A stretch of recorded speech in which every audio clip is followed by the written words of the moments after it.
অনুরাগের ছোঁয়ার আজকের পর্বে দেখা যায় চারু সূর্যর কাছে এসে বলে আমি একটা লিস্ট বানিয়েছি। সূর্য বলে আমি ব্যস্ত আছি। চারু বলে আমি জানি তুমি ব্যস্ত আছো, কিন্তু এই ব্যাপারগুলো নিয়েও তো আমাদের কথা বলতে হবে। আমরা কোন হল বুক করব, তুমি কি ড্রেস পরবে, আচ্ছা এস এস তুমি কি শেরওয়ানি পরবে? তখন সূর্য বলে যে আমি এসব নিয়ে ভাবতে পারছি না। চারু বলে তুমি না ভাবলেও আমাকে তো এসব নিয়ে ভাবতেই হবে। শেরওয়ানি পরলে তোমাকে একদম রাজার মতন লাগবে। তখন সূর্য বলে যে দীপাকে ছাড়া সূর্য একদম ভিখারির মতন লাগবে। তোমাকে তো আমি আগেও বলেছিলাম চারু যে দীপাকে ছাড়া আমি অন্য কাউকে ভালোবাসতে পারবো না। চারু সূর্যকে বলে যে এটাই যদি সত্যি হয় তাহলে আমি তোমাকেই বিয়ে করতে রাজি আছি। এদিকে রূপা এসে দীপাকে সরাসরি প্রশ্ন করে যে তুমি শ্রিয়ানের সাথে কেন দেখা করছো মা? তখন দীপা বলে যে আমি ওর সঙ্গে দেখা করিনি, বরং ও আমার সঙ্গে দেখা করেছে। কেননা ও যা করছে তার জন্য ওর মধ্যেও গিল্ট ফিল হচ্ছে। আমি বলেছি যখন ওর মায়ের কথা মনে পড়বে তখন আমার কাছে আসতে পারে। বাইরে এসে রূপা মিশকাকে ফোন করে বলে যে তুমি সোনার মনে আমার মায়ের বিরুদ্ধে বিষিয়ে দিচ্ছ কেন? এই নোংরা খেলা বন্ধ করো, তা না হলে আমি কিন্তু সবাইকে নিজের আসল পরিচয় বলে দেবো। তাতে এটাও বলবো যে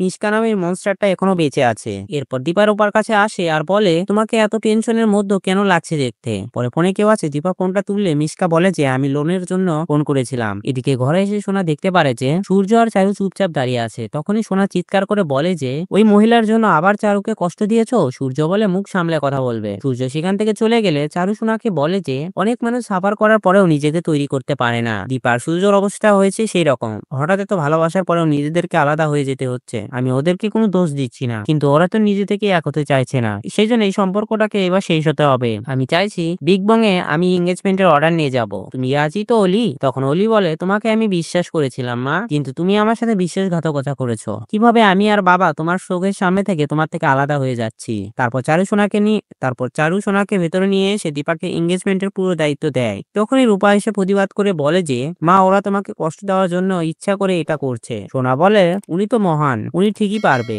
আর তোমার এত গায়ে লাগছে কেন? তুমি একটু বেশি কথা বলছো না? বন্ধু হলে যা খুশি তাই বলতে পারো না? তখন রূপা বলে যে তুমি যেটা করছো তার জন্য প্রাউড হওয়ার মতন কিছু নেই। দীপা বলে চুপ করো তোমরা, আমার কষ্ট হচ্ছে না। এরপর দীপা অর্ডারটা নিয়ে নিলে সাক্ষ্যদীপের মা বলে যে তোমার কষ্ট হবে না? দীপা বলে আমার এখন কষ্ট হয় না। তখন রূপা চিন্তা করে যে মা আমি তোমাকে সবকিছু ফিরিয়ে দেবো। সবকিছু দেখে মিশকা ভাবছে যে দীপা এত সহজে সূর্যকে দিয়ে দেবে আর অন্য কেউ নিয়ে নেবে, এটা আমি কিছুতেই হতে দেবো না। এরপরে দেখা যায় সূর্য আর চারুর এঙ্গেজমেন্টের দিন, যেখানে চারু নিজের খুশি ধরে রাখতে পারছে না, কিন্তু সূর্য অন্যমনস্ক হয়ে দীপাকে খুঁজে বেড়াচ্ছে। স্টেজে দাঁড়িয়ে চারু কিছু বলছে, সেই সময় সূর্য চারুকে একা ছেড়ে অন্যদিকে চলে আসে। এদিকে দীপা রূপাকে নিয়ে সমস্ত অর্ডার নিয়ে চলে আসে সূর্য আর চারুর এঙ্গেজমেন্ট পার্টিতে। তো বন্ধুরা ভিডিওটি কেমন লাগলো কমেন্ট করে জানাও, আর এমন গসিপসে আপডেট পেতে আমাদের চ্যানেলটি সাবস্ক্রাইব করুন।